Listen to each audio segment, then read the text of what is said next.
Hi everyone, I welcome you all to our channel. तो आज हम 3 मार्च 2021 के न्यूज़ आर्टिकल डिस्कस करेंगे of the Indian Express. So before starting the session please do like share and subscribe to our channel and press the bell icon. So काफ़ी सारी news articles आज हैं और ये मैं ऐप से ही पढ़ा रही हूँ, तो इसमें हाईलाइटेड फॉर्मेट में मतलब नहीं हो पाया है, तो हम डिस्कस करेंगे। इसके अलावा पीआईबी के नोट्स जो हैं वो भी मैंने मतलब कुछ ऐड किए हुए हैं, तो वो भी हम देखेंगे क्या क्या इंपॉर्टेंट न्यूज़ आर्टिकल्स हैं। So must watch entire news discussion. So सबसे पहली जो न्यूज़ है दैट इज़ रिलेटेड टू कोविड-19 का जो वैक्सीनेशन ड्राइव, इनोकुलेशन ड्राइव चल रही है। तो अभी 45 ईयर्स विद एसोसिएटेड कोमॉर्बिडिटीज़ इनको वैक्सीनेशन दी जानी थी, और जो 60 ईयर्स अबव हैं, ठीक है, 60 years of age, above 60 years हैं, तो उनको, तो यहाँ पे सरकार ने ये बोला है कि सेंटर क्या करेंगे, इसको एक्सटेंड करेंगे रीच ऑफ वैक्सीनेशन को, एंड 50 लाख रजिस्टर्ड है यहाँ पे। तो मतलब इसमें जो आयुष्मान भारत स्कीम है ना, तो इसमें काफ़ी सारे हॉस्पिटल जो प्राइवेट हॉस्पिटल हैं तो उनको भी इम्पैनल्ड किया गया। आपको बताया होगा कि आयुष्मान भारत स्कीम के तहत बहुत सारी जो फ्री एड मिलती है ना, मतलब मेडिकल उसमें इक्विपमेंट, जो मेडिकल टेस्ट भी होते हैं बहुत सारे, तो अगर किसी का आयुष्मान कार्ड जो है वो बना हुआ है तो आपका फ्री में हो जाएगा। तो बहुत सारे लोगों को ये भी पता नहीं होता, उन्होंने कार्ड तो बनाए हुए हैं बट उनको पता नहीं है कि जब वो जाते हैं मेडिकल टेस्ट के लिए तो उस टाइम पे कराना होता है, मतलब ये ले जाना होता है, और यहाँ पे आपके काफ़ी सारी चीज़ें फ्री में हो जाती हैं। टेस्ट कुछ होते हैं जो अभी भी प्राइवेट लेबोरेटरीज़ में होते हैं, वो इनको एग्जेम्प्ट रखा गया है इससे। बट यहाँ पे ये है कि कोमॉर्बिडिटीज़ 10,000 जो प्राइवेट हॉस्पिटल्स हैं उनको इम्पैनल किया गया है आयुष्मान भारत के अंतर्गत, and 600 under the central government health scheme CGHS and state health insurance were designated as, इनको वैक्सीनेशन सेंटर के रूप में डेजिग्नेटेड किया गया है। ठीक है, जो दूसरी इंपॉर्टेंट न्यूज़ है वो देख लेते हैं पेज नंबर 2 पे कुछ नहीं है, ठीक है, ये स्लाइड भी नहीं हो रहा है, वेट, पेज नंबर 4 पे ये एक न्यूज़ इंपॉर्टेंट थी। Work under way to set up 2 smoke tower, each will have 1,200 air filters. ठीक है, तो ये अभी बोल रहे हैं कि मतलब ये 25 मीटर्स हाई होगा, एंड न्यू स्मोक टावर्स है, और ये क्या होगा, 25 मीटर्स हाई टावर है बिंग सेटअप है बाबा खड़क सिंह मार्ग। ठीक है, CP में ये बनेगा, सेंट्रल दिल्ली जो आनंद विहार टर्मिनस है ईस्ट दिल्ली में, उसके बैकवर्ड में है ना। Tata projects limited is building this structure with technical support from IIT Bombay. तो किसका है ये डिज़ाइन, प्रिपेयर किसने किया है, Tata projects and IIT Bombay ने। एंड जो नोडल एजेंसी है for the tower, it's Connaught place is the Delhi pollution control committee. ठीक है, सो DPCC, Delhi pollution control committee is a nodal agency for the TAR, and while at Anand Vihar is the Central Pollution Control Board, CPCB। ठीक है, and CPCB के official का ये कहना है कि ये जो फंक्शनिंग है फर्स्ट वीक ऑफ जून से स्टार्ट होगा, और 2 towers would be studied for years by IITs Bombay and Delhi. Based on the study we will decide on how to take this technology forward. तो यहाँ पे जैसे ये हेल्प करेगा 1200 air filters each that have been developed by a team of experts, which also help design a 100 metre high smoke tower, जो Xi'an China में बनाया था, उसी वाले टीम ने ये एक्सपर्ट्स ने ये बिल्ड किया है। And being build a cost of ₹22 crore each, the towers are estimated to reduce concentration. तो मेनली जो पोल्यूटेंट वेरिएंट है, जो काफ़ी ज़्यादा पोल्यूशन जो स्प्रेड करने के लिए है, वो कौन सा है, PM 2.5, ठीक है, माइक्रोमीटर्स। तो ये जो फाइन पार्टिकल्स हैं तो इनको जो सस्पेंडेड रहते हैं in the air by 50% to 70% about 1 kilometre radius around them, तो ये क्या करेगा, उनकी कंसनट्रेशन इन पर्टिकुलेट मैटर की कंसनट्रेशन को रिड्यूस करेगा। ठीक है, तो ये काफ़ी इंपॉर्टेंट ये न्यूज़ थी। एंड जो नेक्स्ट न्यूज़ है, मतलब बाकी तो यही है कि 40 फैंस है इसमें, 40 नॉइस कंट्रोल डिवाइसेस हैं, एंड ये एरिया 28 स्क्वायर मीटर्स को कवर करेगा। एंड एयर जो है वो पुल की जाएगी from top of the towers, pass through the filters and release to the bottoms. ठीक है, देन एक और इम्पॉर्टेंट न्यूज़ है, photo journalist Raj Dayal passes away. ठीक है, तो ये फोटो जर्नलिस्ट थे, Jharkhand Mukti Morcha bribery scandal hit headlines, यहाँ पे भी ये थे, Dayal is survived by his two murder. ठीक है, बस ये कि photo journalist Raj Dayal passes away. Then next news देख लेते हैं क्या इंपॉर्टेंट है। पेज नंबर 5 में यहाँ पे गवर्नमेंट एक्सेप्ट करेगी जो पैनल की रिकमेंडेशन है कि लोकसभा टीवी और राज्यसभा टीवी को मर्ज करके एक टीवी बनाया जाए जिसका नाम क्या हो, संसद टीवी। ठीक है, संसद टीवी। लेकिन अभी ये नहीं बताया है कि किस तरीके के क्या क्या आगे इसमें प्रोसीजर होगा, मतलब बाइलिंगुअल होगा ये बताया है कि मतलब जैसे जो भी जो प्रोग्राम्स होते हैं लोकसभा टीवी के, तो एक जगह पे संसद 1 में क्या आएगा, हिंदी में आएगा, संसद 2 में इंग्लिश में आएगा, तो ऐसा बोला गया है। लेकिन अभी पूरी क्लैरिटी इसमें नहीं दी गई है। Sansad TV which retired IAS officer Ravi Kapoor will be the chief executive officer for a year. And ये जो डिसीजन था ये लिया गया in line with the proposal given by the parliament appointed panel, जिसको कौन हेड कर रहा था, फॉर्मर प्रसार भारती चेयरमैन सूर्य प्रकाश। ठीक है, तो अभी कौन है प्रसार भारती के चेयरमैन ये भी आप बता सकते हैं इन द कमेंट सेक्शन अभी सर्च करके। और ये है कि ये चीज़ बोला गया है कि मतलब हमारे कंट्री में इंटीग्रेशन की बहुत ज़्यादा ज़रूरत थी। आप मुझे बताइएगा क्या सच में मतलब इन दोनों के मर्जर की इंटीग्रेशन की ज़रूरत थी या नहीं, है ना। और जहाँ पे मतलब इंटीग्रेशन था वहाँ पे इंटीग्रेशन नहीं हो रहा है। तो ये है कि यही बोला है कि there was a need for integrated programme, it does not look good for, हमारी पार्लियामेंट ऑफ इंडिया में ये अच्छा नहीं लगता है कि we are running two separate channel, दो सेपरेट चैनल चलाना। श्रीलंका ने क्लियर किया है पोर्ट प्रोजेक्ट को to build by India and Japan firms. तो अभी जो है दिल्ली एंड टोक्यो ने जॉइंटली वो डेवलप करेंगे partially built east container terminal. ठीक है, एंड ये has decided to offer the west container terminal to Indian and Japanese company।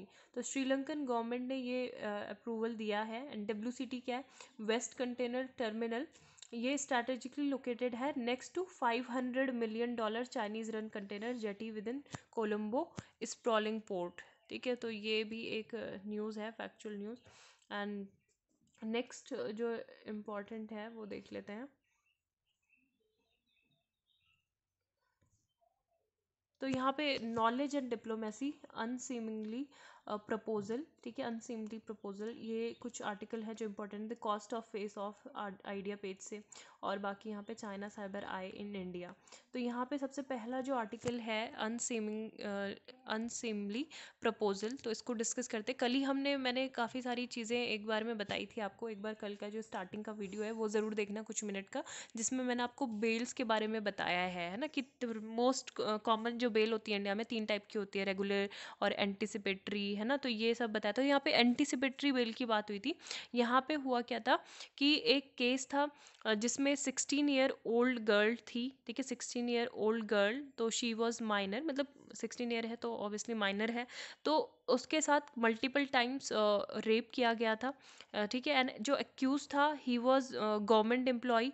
तो उसने उसकी मदर को ये बोला था कि आप जो अपनी जो कंप्लेन है वो मत लॉन्च कराओ, और आप क्या करो अपनी एफआईआर वगैरह भी मत कराओ, क्योंकि मैं जब गर्ल्स विल टर्न 18 तो आई मैरी हर, है ना, तो मैं शादी कर लूँगा। लेकिन अभी उसका ये कहना है कि उसका कि उसने रिफ्यूज़ किया तो उसने दूसरे किसी और से शादी कर ली थी। और अभी यहाँ पे सुप्रीम कोर्ट के जो जज हैं, मतलब उनका सीधा सीधा ये पूछना था कि if he would marry the victim, है ना। तो ये बहुत ज़्यादा एक तरीके से ये बिल्कुल अजीब सा क्वेश्चन है। मतलब रेट्रोग्रेड मतलब यहाँ पे होता है मूविंग बैकवर्ड, और परपेचुएटिंग मतलब ये होता है कि कुछ चीज़ किसी सिचुएशन को और ज़्यादा वर्स बना देना, है ना।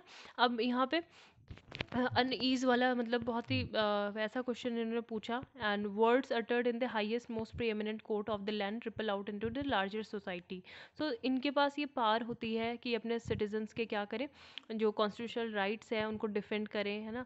जो एक तरीके से ये एक हमारा मतलब सोसाइटी में क्या है, पैट्रियार्कल माइंडसेट बना हुआ है ना, कि मतलब आप क्या दे रहे हो एक तरीके से कि किसी के साथ रेप किया है तो बदले में पे ऑफ में उसको मैरिज करवा दो। तो ये मतलब ये तो जस्टिस नहीं है ना। जस्टिस तब होगा कि जो विक्टिम जैसा चाह रहा है वैसा होना चाहिए। अभी क्योंकि मद्रास हाई कोर्ट के बारे में भी यहाँ पे जिक्र है, उनका भी एक जो जजमेंट आई थी तो उन्होंने रेप एक्यूज को बेल ग्रांट कर दी थी।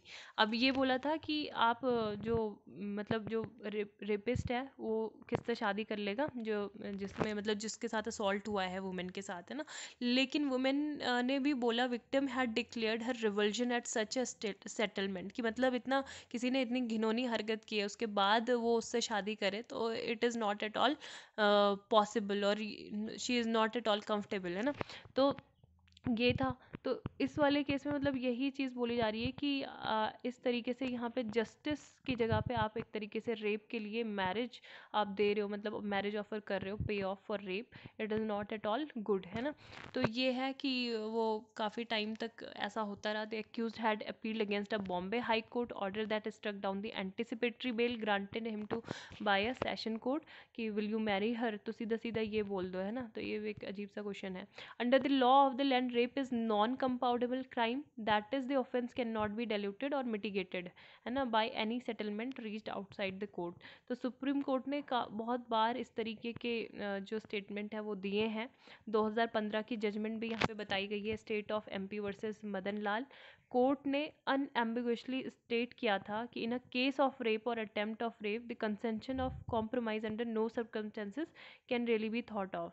ठीक है, अब यहाँ पे लेकिन ये है कि अगर हम बात करें पेट्रियार्कल अंडरस्टैंडिंग की, तो क्राइम को मतलब एज अ परमानेंट डैमेज माना जाता है वुमेन के लिए।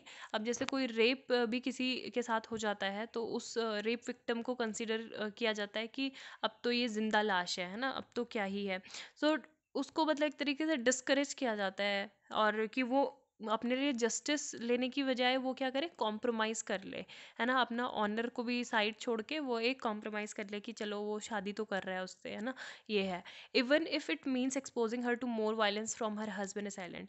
अगर मैं आपको एक कुछ फैक्ट्स बताऊं, ठीक है, यहाँ पे भी एक दिया हुआ है कि ये हमें नोट करना चाहिए कि जो मैरिटल रेप होते हैं, it is not a crime under the Indian penal code. तो अभी तक इसको मतलब शादी के बाद जो आप फोर्स कर रहे हो किसी को, या फिर किसी और के साथ ज़ोर ज़बरदस्ती कर रहे हो, तो उसको रेप कंसीडर नहीं किया जाता है। उसको अभी तक हमारे इंडिया में, India is one of only 36 country where the intimate assault is a perfectly legal crime. ठीक है, तो ये इसको मतलब ऐसा बोला जाता है, क्रिमिनलाइज किया ही नहीं गया है कि जब आपने अगर एक तरीके से शादी कर ली किसी से तो आपको एक तरीके से लाइसेंस मिल जाता है। एंड वुमेन को ये कंसीडर करते हैं मेन कि वो एक तरीके से क्या हो गई, मेन की प्रॉपर्टी हो गई, उस पर पूरा पूरा अधिकार है, जबकि ऐसा होना नहीं चाहिए। अगर आप सिंगल किसी को ऐसे फोर्सफुली अगर टच भी कर रहे हो, ज़ोर ज़बरदस्ती करके अगर आप उसको मतलब किस कर रहे हो, तो it is a form of like a molestation. ठीक है, जो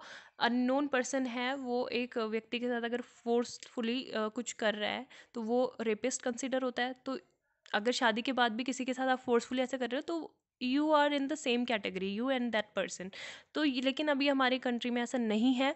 और एनसीआरबी का ये डेटा है, ठीक है, NCRB national crime record bureau, कि इन एवरी 16 मिनट्स वुमेन के साथ रेप होता है। A women is raped in every 16 minute and every 4 minutes, है ना। और क्रूअलिटी जो होती है मोस्ट ऑफ द केसेस में वो उसके हस्बैंड के थ्रू होती है।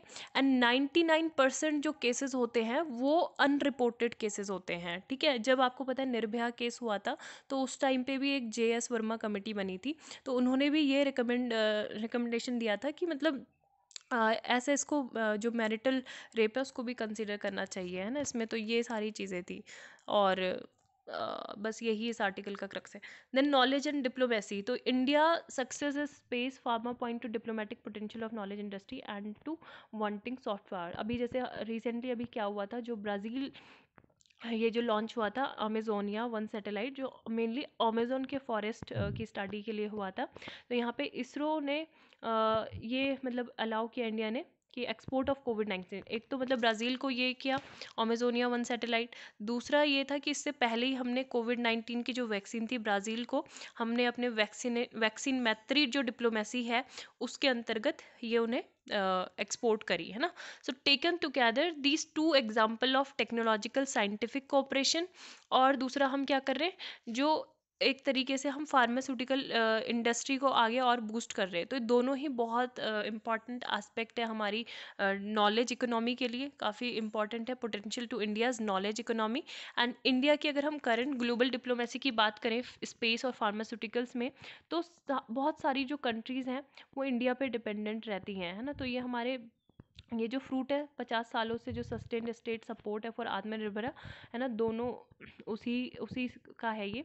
और अभी जैसे जो सैटेलाइट जो लॉन्च की गई थी स्पेस में, तो वहाँ पे प्राइम मिनिस्टर मोदी का भी नाम लिखा गया था। क्रेडिट जो था, जबकि देना किसको चाहिए था, मतलब ऑथर का यहाँ पे ये कहना है कि इंडियन स्पेस प्रोग्राम ही जो शुरू कराया था, उनका जो मेन फेस है वो कौन है, इंदिरा गांधी है ना।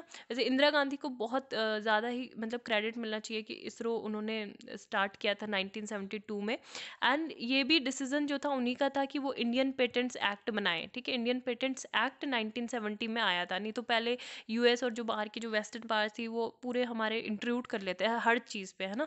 हमारे चाहे फार्मास्यूटिकल इंडस्ट्री हो, हमारे स्पाइसेस हो, कुछ भी हो, तो सब पे उनका वो एक डोमिनेंस बना के रखना चाहते थे। लेकिन इंडियन पेटेंट एक्ट 1970 के आने से ये काफ़ी ज़्यादा रिड्यूस इसमें देखने को मिला। एंड डोमेस्टिक फार्मास्यूटिकल सेक्टर जो है उसके बाद हमारा ये यहाँ पे काफ़ी ग्रोथ ट्रिगर की गई। And subsequent governments have all contributed to the development of both industry. तो ये सारे इनिशिएटिव का हमें थैंकफुल रहना चाहिए कि आज हमारी कंट्री जो है इतने ग्लोबली कॉम्पिटिटिव रेट में ये सारे हम सप्लाई कर रहे हैं, ड्रग्स के, वैक्सीन्स के, और स्पेस प्रोग्राम को हम अफोर्डेबल प्राइसेस में डेवलपिंग कंट्रीज़ को भी ऑफर कर पा रहे हैं। और इंडिया की जो कॉम्पिटिटिव प्राइसिंग सैटेलाइट है, launches and pharmaceutical exports goes entirely to Indian engineer. तो हमें जो इंडिया के इंजीनियर हैं, साइंटिफिक और टेक्नोलॉजिकल टैलेंट है उनका, उसको क्रेडिट देना चाहिए। और जो उनकी जो विलिंगनेस है हाई क्वालिटी इंडियन साइंटिस्ट की, इंजीनियर्स की, बायोटेक्नोलॉजिस्ट की, फार्मास्यूटिकल्स की, तो इन्होंने काफ़ी काम किया है। कम कंपनसेशन जो इंडियन रेट्स ऑफ कंपनसेशन पे है ना, कि मतलब उनको बहुत अच्छे अच्छे ऑफर भी मिलते हैं अब्रॉड में, लेकिन उन्होंने अपने तरीके से मतलब वो क्या चाहते हैं कि इंडिया के लिए वो कुछ काम करें। तो इस वजह से जैसे इसरो है, सीरम इंस्टीट्यूट ऑफ इंडिया है, तो ये सारे वर्क कर रहे हैं अभी, है ना। तो ये सब चीज़ें यहाँ पे बोली गई हैं। और फिर ये है कि under the auspicious of world trade organisation indigenous technology development, Indians capability in space and pharma grew in the face of such constant. तो पहले मतलब यहाँ पे कंपेयर किया गया है कि 1950 1970s में जैसी सिचुएशन थी वो आज नहीं है ना। अगर हम पहले बात करें तो वो काफ़ी ज़्यादा डिक्रीज उसमें देखने को मिल रहा है। जैसे कि पहले क्या हुआ था, जो स्टूडेंट थे एशिया और अफ्रीका के, वो इंडियन यूनिवर्सिटी में पोस्ट ग्रेजुएशन कोर्सेज के लिए एडमिशन लेने आते थे एशिया अफ्रीका से। लेकिन अभी ये सारी चीज़ें रिड्यूस हो गई हैं। और जैसे UNIDO है, इंटरनेशनल राइस रिसर्च इंस्टीट्यूशन है, तो यहाँ के भी बहुत सारे लोग जो है इंडियन एक्सपर्टाइज को सीख करते थे कि आप यहाँ से जाके कुछ सीखो, है ना। एंड जो साउथ कोरियन गवर्नमेंट है उन्होंने अपने इकोनॉमिस्ट को भी इंडियन प्लानिंग कमीशन में भेजा था, है ना, अर्ली 1960s में, कि वहाँ से आप लॉन्ग टर्म प्लानिंग के लिए ट्रेंड होके आओ इंडिया से। तो उस टाइम पे मतलब 1960 में उन्होंने अपने इकोनॉमिस्ट को भेजा। एंड 1970s में कोरिया की ही ये स्थिति थी कि Korea was beginning to overtake India's as a modern industrial economy. इसी तरीके से अगर हम बात करें यहाँ पे रेलवे सेक्टर की, rail India technical and economic services RITES जो था ये स्टार्ट किया गया था, ठीक है। तो ये इस्टेब्लिश ये भी किया गया था कोइंसिडेंटली 1974 में इंदिरा गांधी के ही द्वारा। तो इसको भी काफ़ी ग्लोबल प्रोफाइल मतलब मिला था अफ्रीका और एशिया के बिजनेस में। और यहाँ से पूरा एसोसिएटेड था डेयरी और लिवस्टॉक इकोनॉमी जो इंडिया की थी, है ना। तो इससे भी ग्लोबल इंटरेस्ट को काफ़ी ज़्यादा अट्रैक्ट किया। And Indian and scientist science technology had something offer the developing world that developed economies from the west, है ना। तो ये है। लेकिन अभी हम ये सारी जो नॉलेज इकोनॉमी वाला कंसेप्ट है ये थोड़ा खो चुके हैं। और केवल अगर इन जो सेक्टर्स हैं, स्पेस, फार्मा, इंफॉर्मेशन टेक्नोलॉजी, इनको छोड़ दें, बाकी और जगह हम अपना जो रेलेवेंस है खोते जा रहे हैं, है ना। क्योंकि यही है कि इंडिया का जो टैलेंट था वो बिगेन हुआ था 1970s में and had a since accelerated. लेकिन इंक्रीज भी हुआ, लेकिन फिर बाद में क्या हुआ, धीरे धीरे ये सारी छोड़ दी। मतलब इसके रीज़न भी ये हो सकते हैं क्योंकि चाइना जो है बहुत तेज़ी से ग्रो कर रहा है, मेजर कॉम्पिटिटर बना हुआ है, क्योंकि वो भी इक्वली ऑफर कर रहे हैं सारी कंट्रीज़ को। अब अगर जब हम जैसे कोविड वैक्सीन की बात करें तो हम अपने यहाँ पे दे रहे हैं चीप प्राइसेस में, बहुत सारी कंट्रीज़ भी हमसे डिमांड कर रही हैं कि हमें सप्लाई करो, है ना, कोविड वैक्सीन। तो इसी तरीके से चाइना ने भी पहले बहुत सारे जो किट्स थे या फिर मास्क थे और पीपी किट्स के अलावा वैक्सीन्स है तो वो भी सप्लाई कर रहा है। चाहे भले ही उनके इतने ज़्यादा अच्छे ना हो, क्वालिटी के ना हो, लेकिन फिर भी एक चीप प्राइसेस में तो कर ही रहा है ना। तो एक ये रीज़न हो सकता है कि जो इतना कम हम आगे इसमें नॉलेज इकोनॉमी हम नहीं बनते जा रहे हैं, मतलब खोते जा रहे हैं जो हमारा पहले का रिलेवेंस था। दूसरा ये है कि biggest setback in the global appeal of India's knowledge has been higher education. तो हायर एजुकेशन में पहले बहुत ज़्यादा ही लोग आते थे यहाँ पे। इवन अभी जो है साउथ एशियन स्टूडेंट जैसे नेपाल, भूटान, श्रीलंका, तो ये इंडिया 1960-70s के टाइम पे आते थे, लेकिन अभी ऐसा नहीं है। अभी बहुत ही कम फॉरेन स्टूडेंट्स हैं जो यहाँ पे आते हैं, क्वालिटी ऑफ एजुकेशन उनको ऑफर किया जाता है। और यही चीज़ है कि ग्रोइंग असर्शन ये है कि नैरो माइंडेड आइडियोलॉजीज है only makes India campuses even less attractive to overseas student scholars. ठीक है, तो space and pharma are at the apex of narrow pyramid of the knowledge economy. और इसरो को मतलब ये जाता है ट्रिब्यूट, जो ग्लोबल कॉम्पिटिटिवनेस है, पब्लिक पॉलिसी, गवर्नमेंट सपोर्ट, तो यही सब चीज़ें हैं। मिडिल क्लास टैलेंट, जो फार्मासिस्ट हैं, बायोटेक्नोलॉजी, तो इनकी वजह से ये सारी चीज़ें हुई हैं। ठीक है, तो इंडिया की सॉफ्ट पावर के लिए बहुत ज़्यादा इंपॉर्टेंट है। इसको आगे भी हमको आगे बढ़ाते रहना चाहिए, है ना। पॉलिटिकल इंटेलेक्चुअल जो सपोर्ट है वो इसको मिलते रहना चाहिए।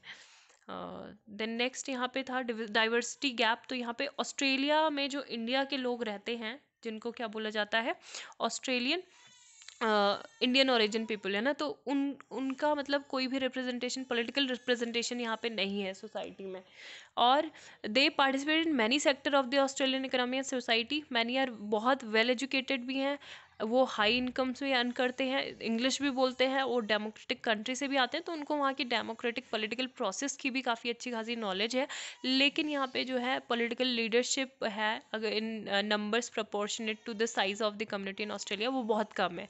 अगर 2016 के सेंसस की बात करें ऑस्ट्रेलिया की, तो यहाँ पे अप्रॉक्सीमेटली 6,19,000 पीपल थे, जिसमें 2.6% of population trace their ancestry to India. And of them approximately 3,76,000 जो पीपल थे, वो 1.6% या फिर पॉपुलेशन का ऑस्ट्रेलियन सिटीजनशिप है। अभी ऑस्ट्रेलियन सिटीजनशिप जब किसी की होगी तभी तो वो मतलब वहाँ का जो की पॉलिटिकल ऑफिस है, बहुत प्रोमिनेंट पोस्ट है, तो वो होल्ड कर पाएगा। ठीक है, लेकिन यही जब 1.6% की पॉपुलेशन में, तो क्या मतलब इतने ही लोगों में से तो मतलब सब तो होगा नहीं ना कि कोई हर किसी को मतलब जो पॉलिटिकल स्पेस है, ऑफिस है, उसमें कोई जगह मिल जाए। तो एक यहाँ का मेजर कंसर्न है। और ऑस्ट्रेलियन ह्यूमन राइट कमीशन ने भी ये शो किया था that 94% of members federal parliament में कहाँ से, या तो एंग्लो सेलेक्टिव ग्रुप के हैं या फिर यूरोपियन हेरिटेज के हैं। ठीक है, इसी तरीके से यहाँ पे मतलब ऑस्ट्रेलियन जो पॉलिटिकल पार्टीज़ हैं उनको ये एड्रेस करना चाहिए कि जो अंडर रिप्रेजेंटेशन है एथनिक माइनॉरिटीज़ का, तो उनको मतलब एक तरीके से वुमेन के साथ साथ जो ये पॉपुलेशन है इसको भी ज़्यादा बढ़ावा देना होगा। और कल्चर और एथनिक डाइवर्सिटी को उन्हें निगलेक्ट नहीं करना चाहिए पार्लियामेंट में, जैसे ब्रिटेन और यूएस ने किया था। Indian migrants background for elected to government as early as 1890s 1957 when the Indian dress for comparative ministry. तो ये सब है बातें। ठीक है, नेक्स्ट जो न्यूज़ है दैट इज़ रिलेटेड टू, देखते हैं एक मिनट। अब ये जो आइडिया पेज से the cost of a face of, तो ये भी एक आर्टिकल ये लिखा गया है कि मतलब जो हमारा जो मतलब इसमें लॉस होगा वो बहुत ज़्यादा होगा इकोनॉमिकली, क्योंकि जो एक्सपेंडिचर है, अगर बात करें हम जो रीडिप्लॉयमेंट की, अपने ट्रूप्स को, सोल्जर्स को 50,000 to 60,000 सोल्जर्स की ज़रूरत होगी। और वहाँ पे हाई एल्टीट्यूड में फिर सारे मतलब उसको वहाँ पे सस्टेन करने के लिए जो आर्कटिक कंडीशंस है लद्दाख में, तो उसमें भी हमें ज़्यादा एक्सपेंस वगैरह देना पड़ेगा। And why the rapid troop build up is testimony of India's newly acquired strategic airlift capability. तो यहाँ पे मतलब जो in price in terms of wear and tear on the IAF transport, तो आईएएफ का जो ट्रांसपोर्टिंग कॉस्ट है, हेलीकॉप्टर फ्लीट्स है, तो ये सब भी हमको मतलब ज़रूरी है देखना, है ना। तो यहाँ पे द नेशन, जब से वही है कि इंडिया चाइनीज़ की जो आर्मी है वो क्या कर रहे हैं, एक तरीके से सिंक्रोनाइज्ड एंड वेरीफेबल डिसंगेजमेंट कर रहे हैं on the banks of Pangong Tso and eastern Ladakh.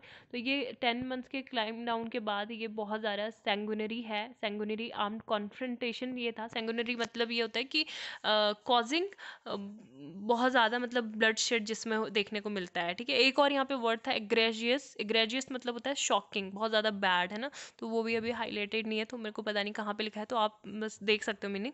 तो ये जो फ्रिक्शंस पॉइंट थे, तो बाकी के जो हैं और भी फ्रिक्शन पॉइंट्स, तो वहाँ पे भी है, एक रिलीफ मिल सकता है, जैसे हॉट स्प्रिंग, गोगरा, दिपसांग, कि वहाँ पे भी डी एस्केलेशन प्रोसेस जो है बोथ आर्मीज वो शुरू करें, है ना। और जो स्टेटस को था, यानी कि प्री अप्रैल 2020 की जो पोजीशन थी वो इस्टेब्लिश हो जाए दोबारा से। तो मेन बस यहाँ पे यही है कि इंडिया की जो स्विफ्ट मिलिट्री रिस्पॉन्स था, है ना, by political resolve came as unpleasant surprise to China, engage possible loss of face basic में C party and People's Liberation Army. तो ये सारे मिस कैलकुलेशन उन्होंने की हमारी, है ना, हम भी मतलब पीछे नहीं हटे। और फिर यही कि एलएसी को जो है डिस्क्राइब किया गया चाइनीज़ प्राइम मिनिस्टर जो इन लाइन ने 1959 में, confronting to conforming to this so-called McMahon line in the east and the line up to which each side exercise actual control। तो 1962 में इन्होंने इनको एडवांस्ड क्लेम लाइन एक बोला था, है ना, यूनिलेटरली ये 20 किलोमीटर पीछे चले गए थे। और लेफ्ट इन चाइना ऑक्यूपेशन, जो हमारा एक्साई चीन का जो प्लेटू है, इन्होंने 38,000 स्क्वायर किलोमीटर एक्वायर किया हुआ है।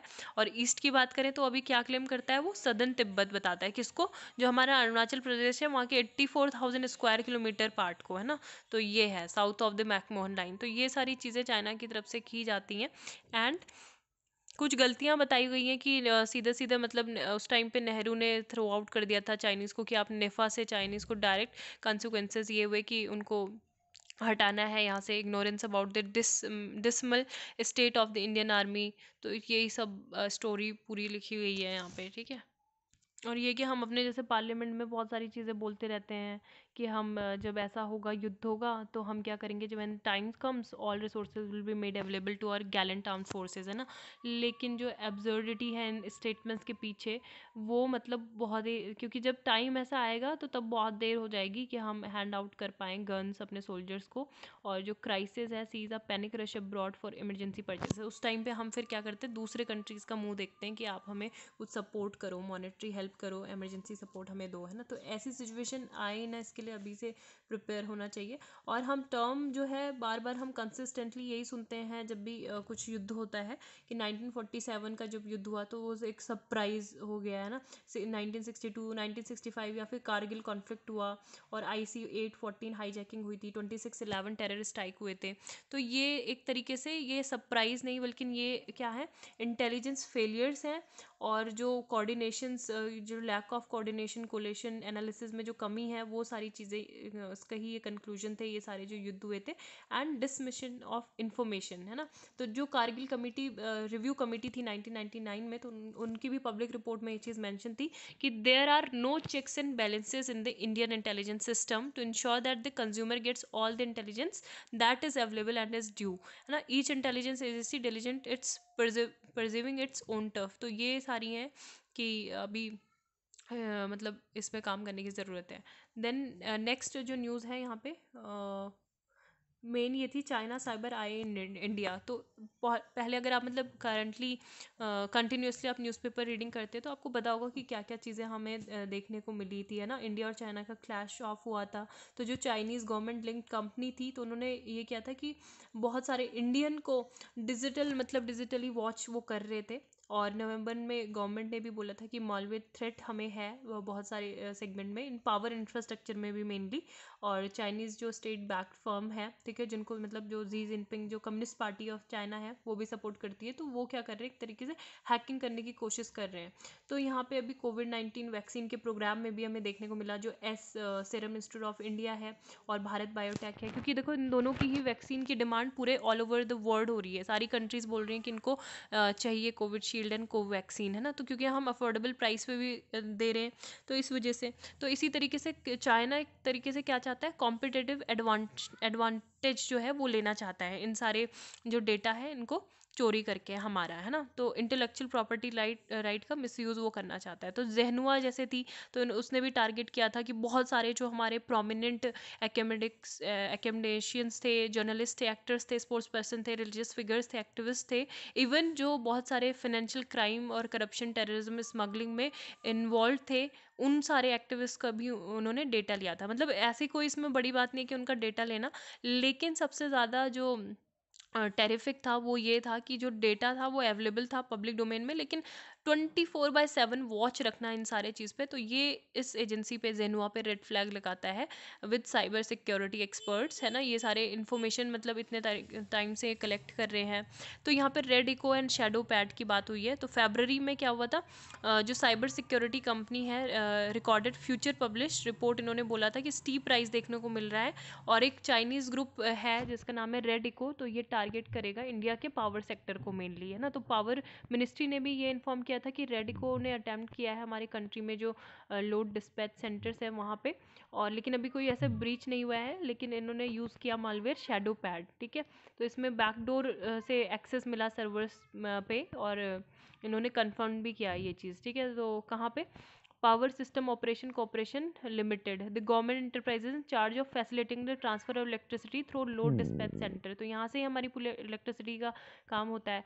फिर स्टोन पांडा, ठीक है, स्टोन पांडा के बारे में कल भी देखा था। तो ये गोल्डमैन सैक्स बैक्ड साइबर इंटेलिजेंस की ये रिपोर्ट थी कि चाइनीज़ हैकर ग्रुप जो है नेम नोन एज स्टोन पांडा, तो इन्होंने भी काफ़ी सारे जो गैप्स और वल्नरेबिलिटीज़ हैं IT infrastructure, supply chain software, Bharat biotech, serum institute, तो वो सारे इन्होंने देखे हैं, है ना। तो लैक ऑफ इन्फॉर्मेशन, मतलब ये सारी चीज़ें हैं कि चाइना, पॉसिबल रीज़न यही हो सकते हैं कि एक तो चाइना के कुछ अपने इंटरेस्ट हैं, दूसरा ये कि जो बॉर्डर क्लैश हमारे बीच में चल रहे थे चाइना और इंडिया के बीच में, तीसरा ये हो सकता है कि उनका मतलब जो जियो पॉलिटिकल इंटरेस्ट हैं, फिर चौथा ये हो सकता है कि लॉन्ग टर्म उनकी स्ट्रैटेजी है कि किस तरीके से कमज़ोर करना है कंट्री का जो मतलब वो है ना, स्ट्रक्चर, इंटरनल स्ट्रक्चर उसको। तो ये सारी उनकी कुछ स्ट्रैटेजी इसमें हो सकती हैं। तो ये आर्टिकल था। देन यहाँ पे जो है सारी न्यूज़ वही है। Under government scrutiny Jack Ma not China's richest man any more, ठीक है। इकोनॉमिक बेस पे भी spectrum sale higher than DoT estimate base price. तो एक बार हम जो ब्रीफली न्यूज़ है, या तो मैं इसका सेपरेट ही वीडियो बनाऊंगी अब, ठीक है। बाकी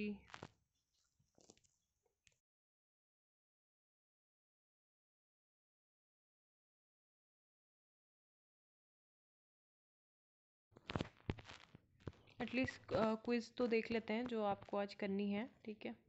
तो सबसे पहली जो है आपको बताना है कि नेशनल साइंस डे सेलिब्रेट किया जाता है क्यों। Discovery of which of the following, discovery of zero Raman effect, Pythagoras theorem and thorium reserves in India, and GAVI vaccine alliance is a programme between which of the following countries, ठीक है। तो ये किस countries के बीच में ये forum बना हुआ है, India, US, Russia, UK, USA, या फिर none of the above. Amazonia जो वन सैटेलाइट है रिसेंटली लॉन्च हुई थी इसरो के द्वारा PSLV C-51 रॉकेट से, belong to which of the country, ठीक है। तो ये आपको आंसर करने हैं। एंड नेक्स्ट जो थी एक बार मैं वो बता देती हूँ आपको, वो मतलब वोकेबलरी। तो ये अनसर्टिनिटी, हेजिटेंसी मतलब अनसर्टिनिटी, ठीक है। आप जल्दी जल्दी से आप खुद से भी एक बार देख सकते हो उसमें अंतर संबंधी डिस्टिंक्टिव, ये इंडियन एक्सप्रेस और द हिंदू दोनों की ही हैं, डिफरेंट डिसिमिलर। एंड इनेट मतलब होता है जन्मजात, इनबॉर्न, ठीक है। सिनोनिम्स नेचुरल, इम्बर्ड और एक्वायर्ड एंटोनिम्स हो गए, ठीक है। ये सेंटेंस भी देख सकते हो। इनॉशियस मतलब होता है हार्मलेस, ठीक है, हार्मलेस जिसमें कोई भी डर ना हो, खतरा ना हो, जो सेफ हो, नॉन डेंजरस हो, है ना। बाकी हार्मफुल तो पता ही है। देन फ्रेजिलिटी मतलब होता है निर्बलता, है ना, फ्रैलिटी। रिलक्टेंस मतलब होता है अनिच्छा, अनविलिंगनेस। एंड डिसइंटरेस्टेड मतलब होता है अनबायस्ड जो हो, निष्पक्ष हो, अनप्रेजुडाइज्ड, इम्पार्शियल, ठीक है। और डिनाई का डिस्क्लेम भी इसको बोल सकते हैं, नकारना। देन कंक्लूसिव मतलब होता है इन कंट्रोल, कन्वर्टेबल मतलब निर्विवाद, है ना, जो इनरिफ्यूटेबल हो, ठीक है।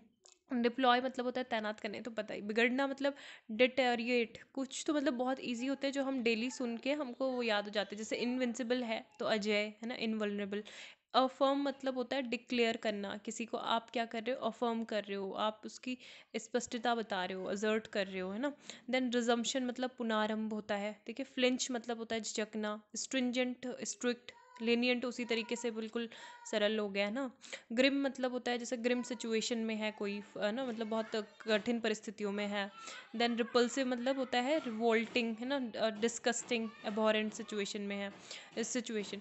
डिलाइटफुल, प्लेजेंट इसका जो एंटोनिम हो गया, ठीक है। तो इसलिए एक बार ये सारी जो है वर्ड्स इनको आप देख लो। एक्सट्रीमिज्म अतिवाद हो गया।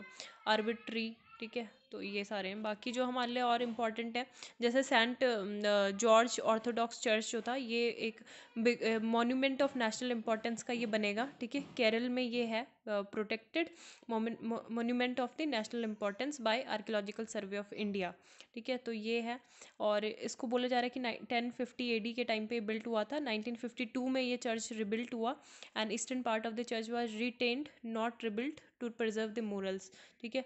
और नोडल अथॉरिटी यही होती है। Monuments of national importance designated किसके द्वारा किए जाते हैं? ASI के द्वारा। और उन एंशियंट मोन्यूमेंट्स को डिफाइन किया जाता है नेशनल मोन्यूमेंट के अंतर्गत, जो ancient monument and archaeological sites and remains act 1958 के अंतर्गत डिफाइन होते हैं, ठीक है, एंशियंट मोन्यूमेंट। एंड इसमें जो सेंट्रल गवर्नमेंट है ये इसको ऑथराइज करती है, मेंटेन, प्रोटेक्शन, प्रमोट करती है इनको। And currently 3691 monuments nationwide are protected by the archaeological survey of India. Highest number कहाँ पे? उत्तर प्रदेश में, followed by Karnataka, then Tamil Nadu.